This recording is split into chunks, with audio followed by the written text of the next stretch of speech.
Indus water treaty గురించి India ఇంకోసారి పునరాలోచించాలి అని చెప్పేసి పాకిస్తాన్ భారత్ని అభ్యర్థిస్తోంది. ఒకసారి ఆలోచిస్తేనే పాకిస్తాన్ పరిస్థితి ఇంత దూరంగా ఇంత ఘోరంగా అయింది. ఇంకోసారి ఆలోచిస్తే ఇంకెంత ఘోరంగా అవుతుందో ఇంకొకసారి ఆలోచించండి. మనం ఆలోచిద్దాం పోనీ.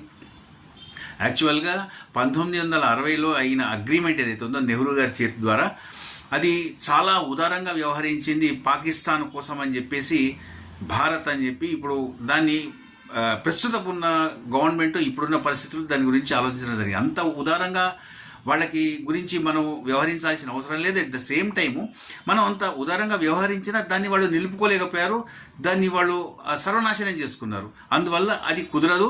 ఇప్పుడు దాని గురించి ఆ ట్రీటీ ఏదైతే ఉందో దాన్ని రెండోసారి మార్చి చూడాల్సిందే అని చెప్పేసి అంటున్నారు. దీన్ని ఇన్స్పిరేషన్గా తీసుకొని మనము బంగ్లాదేశ్ బ్రహ్మపుత్ర నది అని ఇంకొక కథ కూడా రాసే ఆలోచనలో భారత్ ఉందని మనకి ఒక వార్త.